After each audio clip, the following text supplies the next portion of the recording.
student, today we start in electric potential a new topic that is electric potential due to conducting cell।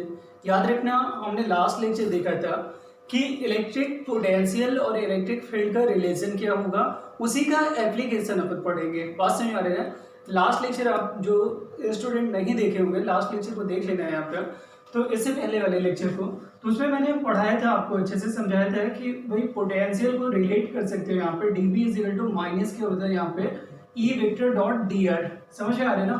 अगर vector के form में अगर दिखा रहे हो और इसी को कंटिन्यूस बॉडी के लिए यूज कर सकते हो। यहाँ पे कंटिन्यूस बॉडी के लिए यही formula B is to minus integration of E vector dot क्या होता है यहाँ पे dr।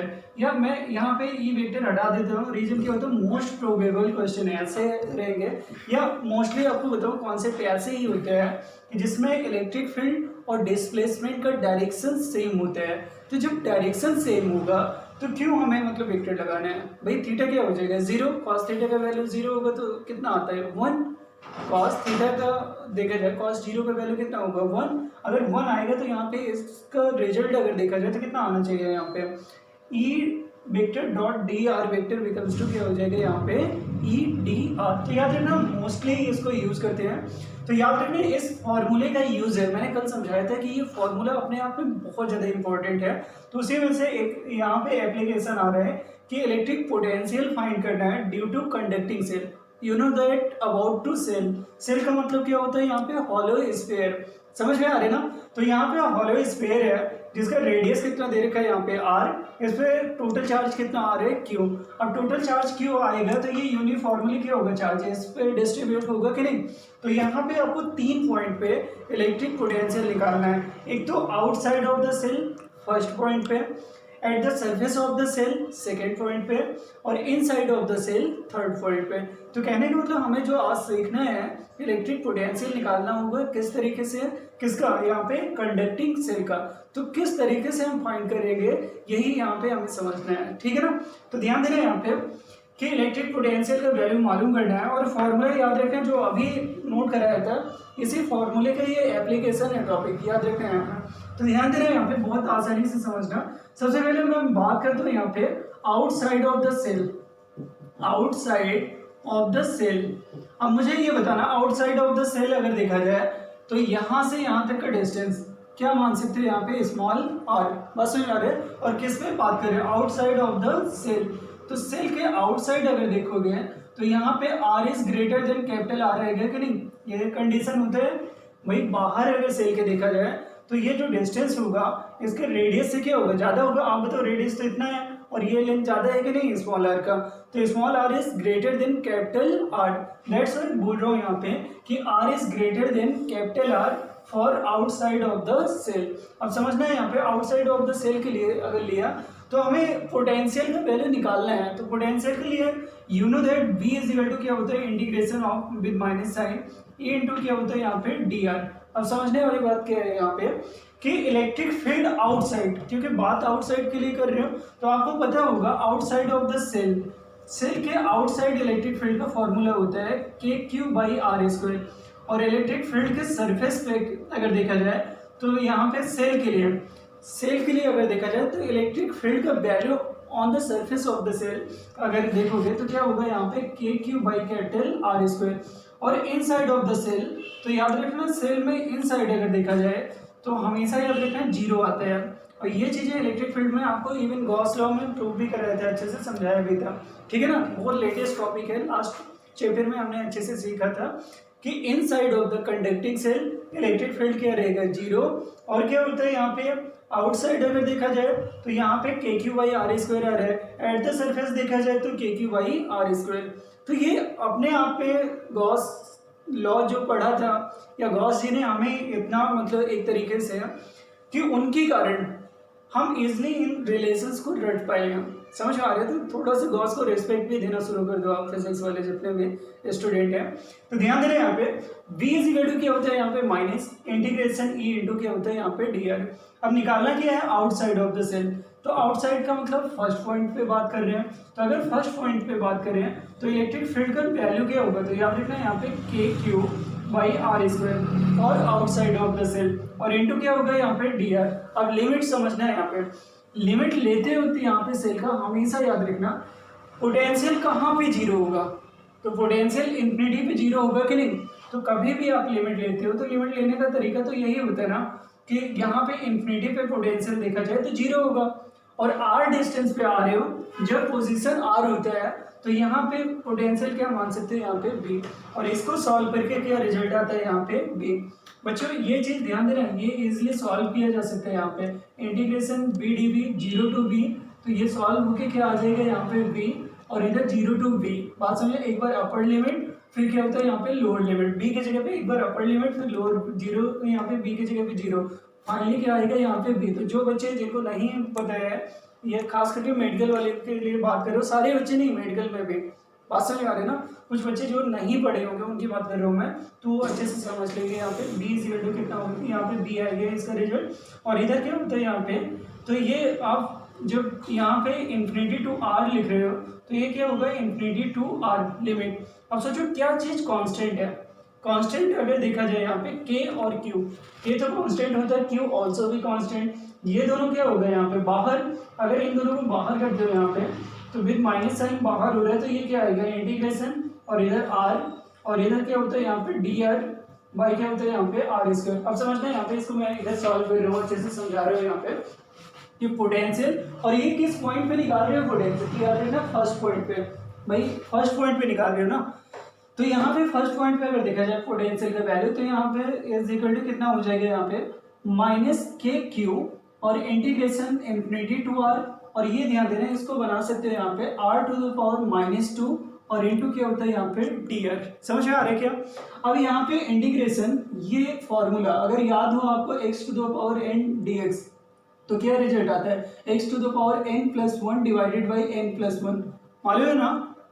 देख लो बच्चों ये चीज पता होना चाहिए, अगर यहीं पे नेगेटिव साइन होता है तो क्या करते हैं, तो याद रखना अगर यहाँ पे माइनस साइन होता है तो यही चीज क्या होता है X to the power minus N plus one divided by minus N plus one. अब ये बताओ मुझे कि यहाँ पे आर पे एन का रोल कौन प्ले कर रहा है, टू कर रहा है कि नहीं, तो एन की जगह पे टू रख देना है, तो यहाँ पे ये चीज क्या होता है यहाँ पे माइनस के क्यू, और याद रखना लिमिट का बाद में यूज आता है, लिमिट को लेकर टेंशन नहीं लेना है आपको, पहले इंटीग्रेशन प्रॉपर आपको करना है। तो ध्यान देना यहाँ पे ये चीज क्या हो जाएगा यहाँ पे R to the power minus two plus one divided by क्या होता है यहाँ पे माइनस टू प्लस वन, और इधर क्या होता है यहाँ पे इंटीग्रेशन, यहाँ पे अगर सॉरी लिमिट अगर देखा जाए तो यहाँ पे क्या होगा यहाँ पे इन्फिनिटी टू क्या आ जाएगा यहाँ पे आर। अब इसको सॉल्व करके जो फाइनल आएगा माइनस के क्यू और इधर क्या होता है यहाँ पे कितना बचेगा माइनस वन बाई आर। अब ये चेक कर लेना, जिनको अगर नहीं समझ में आ रहे तो प्रॉपरली सॉल्व कर लेंगे। अब ये माइनस साइन लगे तो इधर ले आओ, अगर ये माइनस साइन लाओगे इधर इन साइड तो माइनस माइनस क्या हो जाएगा प्लस, और इधर क्या होता है यहाँ पे वन बाई आर और इधर लिमिट इन्फिनिटी टू क्या आ रहा है यहाँ पे आर। अब ध्यान देना वीडियो को पॉज करके यहाँ पे इसको नोट कर लेना, अगर नोट कर लिया हो तो ध्यान देना उसके आगे मैं सॉल्व कर रहा हूँ यहाँ पे और रिजल्ट फाइंड करके बोल रहा हूँ कितना आ रहा है। तो यहाँ पे ध्यान देना V1 का वैल्यू कितना आ रहा है यहाँ पे के क्यू इन ब्रैकेट अगर देखा जाए तो वन बाई आर, और इधर क्या होता है यहाँ पे इन्फिनिटी टू आर। एक बार अपर लिमिट रखोगे तो कितना हो जाएगा यहाँ पे K Q by one by R होता है, माइनस क्या होता है यहाँ पे एक लोअर लिमिट, आर की जगह पे क्या लिखोगे यहाँ पे इन्फिनिटी। अपर लिमिट और लोअर लिमिट रखते हुए ध्यान देना है यहाँ पे ये क्या होता है आर के प्लेस पे अपर लिमिट, देन क्या होता है माइनस साइन लगाओ, फिर क्या होता है यहाँ पे आर के प्लेस पे लोअर लिमिट, इसको सॉल्व कर लोगे यहाँ पे तो ये रिजल्ट कितना हो जाएगा यहाँ पे के क्यू बाई क्या होता है यहाँ पे आर। तो याद रखना पोटेंशियल आउटसाइड ऑफ द अगर देखा जाए सरफेस तो कितना आ रहा है यहाँ पे V1 इज इक्वल टू के क्यू बाई आर। कितना समझ में आ रहा है क्या सबको अच्छे से, तो ये नोट कर लेना अच्छा। हेलो, तो यहाँ पे नेक्स्ट पॉइंट क्या होता है यहाँ पे कि at surface of the cell, बात समझो पहले हमने क्या फाइंड किया यहाँ पे आउटसाइड ऑफ द सेल अगर देखा जाए तो पोटेंशियल का वैल्यू कितना आया था, ये चीज याद रखना इसलिए नोट किया है मैंने यहाँ पे नोट करके रखा है कि ताकि ये यूज में आने वाला है, बात समझ आ रहा है। तो आउटसाइड ऑफ द सेल अगर देखा जाए तो कितना आया पोटेंशियल का वैल्यू के क्यू बाई आर, इतना समझा क्या। यहाँ पे आउटसाइड अभी ग्राफ भी प्लॉट करेंगे अपन तो इसलिए जरूरी है यहाँ पे समझना। अब देखो सरफेस पे निकालना है, सरफेस के लिए बच्चे वही प्रोसेस करना है, कुछ अलग नहीं करना है हमें। प्रोसेस क्या फॉलो करना है यहाँ पे बी इज इक्वल टू क्या होगा विद माइनस साइन और इधर ई इंटू क्या होगा यहाँ पे डी आर वेक्टर लगाने की जरूरत नहीं है, क्यों? क्योंकि इलेक्ट्रिक फील्ड और डी आर का डायरेक्शन सेम होगा। अगर सेम होगा तो इलेक्ट्रिक फील्ड और डी आर का डायरेक्शन सेम जा रहा है, तो क्यों वेक्टर लगाना?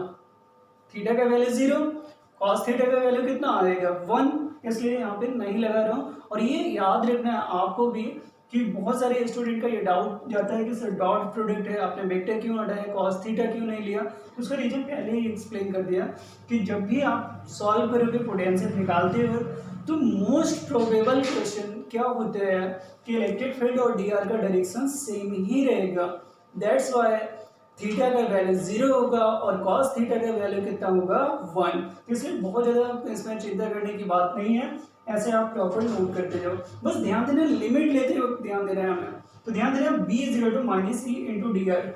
अब ये तो इस बार चार्ज को कहाँ से लेके आना है? इन्फिनिटी से अब सरफेस तक लाना होगा, क्योंकि बात कर रहे हो यहाँ पे at surface of the cell. Potential कहाँ पे निकालना है? Surface of the cell. तो चार्ज को कहाँ से ला रहे हो? इन्फिनिटी से। इन्फिनिटी पे अगर देखा जाए तो पोटेंशियल का वैल्यू कितना होता है यहाँ पे 0। अभी वो भी समझाऊंगा इन्फिनिटी पे पोटेंशियल का वैल्यू क्यों 0 होता है। लेकिन ध्यान देना यहाँ पे यहाँ से लेके यहाँ तक आओगे, पास में आ रहे ना, तो इस पॉइंट पे लाओगे तो यहाँ पे आपको मालूम करना है यहाँ पे कि पोटेंशियल का वैल्यू इस सेल के कारण कितना आ रहा है। तो इसलिए लिमिट का वैल्यू देखा जाए तो इन्फिनिटी टू क्या कर देना है इस बार r।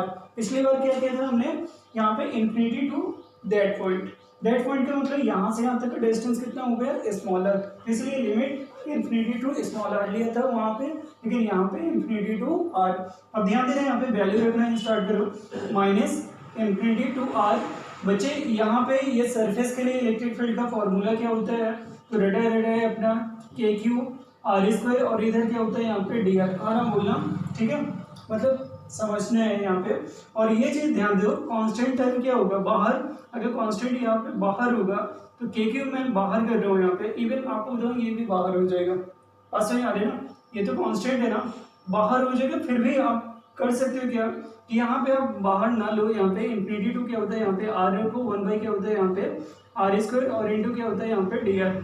समझ में आ रहा है ना इतना? तो ये चीज रखने के बाद अगर देखा जाए तो ये क्या आएगा यहाँ पे रिजल्ट। अब एक चीज ये ध्यान देना है यहाँ पे कि आपको तो इसको डायरेक्टली भी मैं बोल सकता था, बात समझ में आ रहा है कि रिजल्ट कितना आएगा यहाँ पे। ये अगर फाइंड किया जाए डायरेक्ट तो डायरेक्ट रिजल्ट यही आना था यहाँ पे K Q by capital R. समझ आ रहा है ना? इसको शायद सॉल्व करके आप चेक करोगे यहाँ पे प्रॉपर है। अगर यहाँ से इसको सॉल्व किया तो जो फाइनल रिजल्ट आना है यहाँ पे वो कितना आना चाहिए यहाँ पे K Q by capital R. बात समझ आ रही है ना?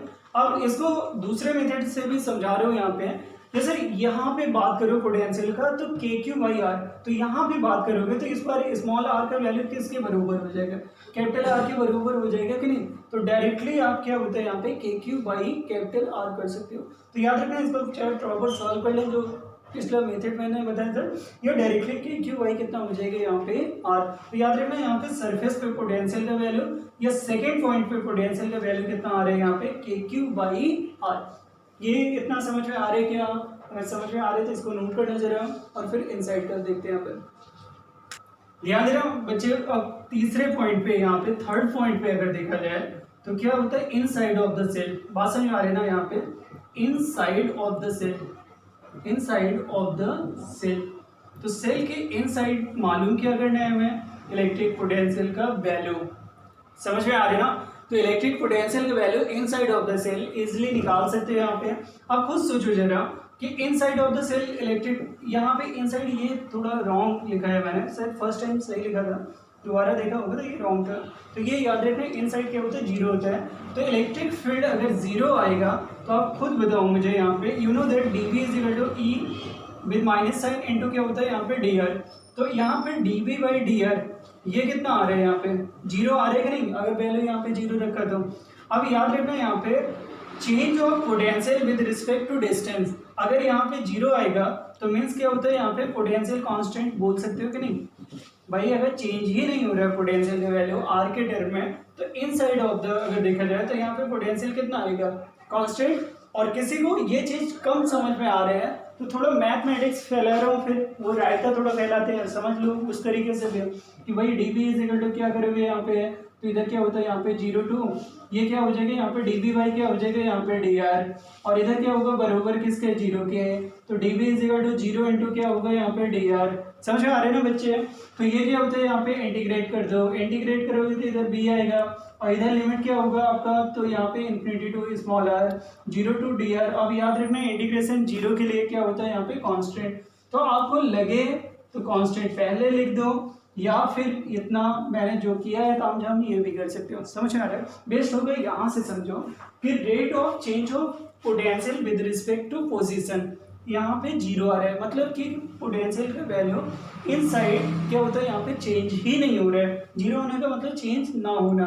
जैसे rate of change of velocity अगर 0 आते हैं तो डिस्प्लेसमेंट क्या है, या rate of change of acceleration 0 आ रहा है। समझिए rate of change of acceleration होता है क्या, होता है क्या फिजिकल क्वांटिटी नहीं होता है। समझ आ रहा है। Rate of change of velocity अगर 0 आ रहा है मींस क्या होता है एक्सेलरेशन कांस्टेंट है।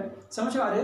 Rate of change of position अगर 0 आ रहा है तो मींस वेलोसिटी क्या होता है यहाँ पे कांस्टेंट। तो ये याद रखना है यहाँ पे कि rate of change of potential with respect to position 0 आ रहा है, that's why you can say that inside of the potential क्या रहेगा यहाँ पे सेल के यहाँ पे कांस्टेंट। तो सेल के इनसाइड पोटेंशियल कांस्टेंट आ रहा है, सरफेस पे कितना आ रहा है तो वो भी रिजल्ट निकाल लिया था आउटसाइड। तो एक बार पूरा समराइज करा रहा हूँ, समझ में आ रहा है ना। उसके बाद ग्राफ समझाऊंगा और देन ये पूरा टॉपिक हो जाता है फ्रेंड्स।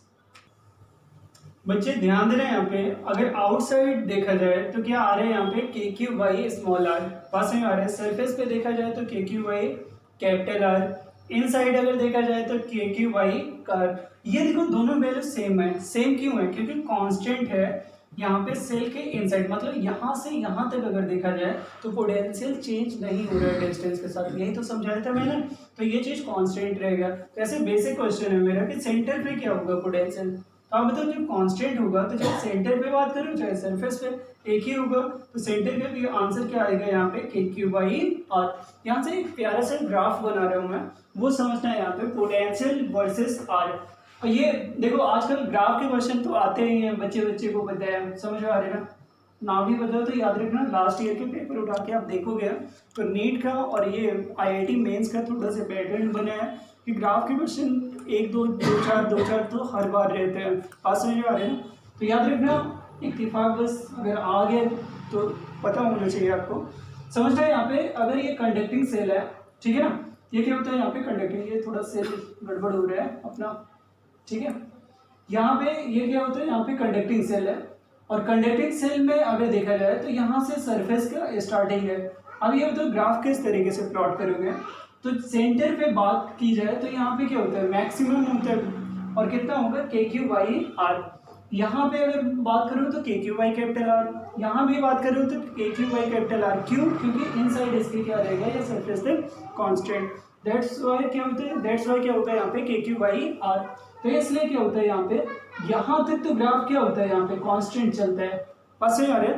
देखो आर का वैल्यू बढ़ रहा है लेकिन क्या होता है यहाँ पे बी कांस्टेंट है। लेकिन आउटसाइड अगर देखा जाए तो यही ग्राफ क्या होता है यहाँ पे इस तरीके से बन जाता है। बात समझ आ रही है ना। तो कहने का मतलब क्या होता है यहाँ पे कि इस पॉइंट पे अगर देखा जाए तो पोटेंशियल कितना आएगा यहाँ पे के क्यू बाई आर, और यहाँ से लेके यहाँ तक का सेम रहेगा। आउटसाइड के लिए देखा जाए तो inversely proportional to smaller. R का वैल्यू बढ़ रहा है तो बी का वैल्यू कम हो रहा है, मतलब आप इसका वैल्यू बढ़ा रहे हो। देखो आर बढ़ाओगे खुद सोचो यहाँ पे इसका मतलब क्या है। ये ग्राफ बहुत जरूरी है समझना। आर का वैल्यू बढ़ा रहे हो तो बी का वैल्यू क्या होगा, कम होगा कि नहीं। अगर डिनोमिनेटर बढ़ रहा है तो क्या होगा यहाँ पे रिजल्ट क्या होगा, कम होगा। दैट्स वाई क्या होता है यहाँ पे कि ये वैल्यू जैसे जैसे इधर बढ़ रहे हैं ये वैल्यू कम होता जा रहा है। पहले देखो इतना था वैल्यू यहाँ पे, फिर यहाँ पे देखा था इतना हो गया, कम हुआ कि नहीं। इस पॉइंट पे चेक करो और कम हो गया, इस पॉइंट पे तो और ज़्यादा कम हो गया। इसीलिए बोल रहा हूँ यहाँ पे B is inversely proportional to R के लिए ग्राफ। तो ओवरऑल रिजल्ट ये निकलता है कि कंडक्टिंग सेल के लिए अभी क्वेश्चन आपको मान लो ऐसे पूछ भी लेते हैं कभी कभी, ठीक है। या एक क्वेश्चन मैं यहाँ पे आपको पूछ ही लेता हूँ आपको, ठीक है। ये नोट कर लो, पूरा कर लिया अच्छे से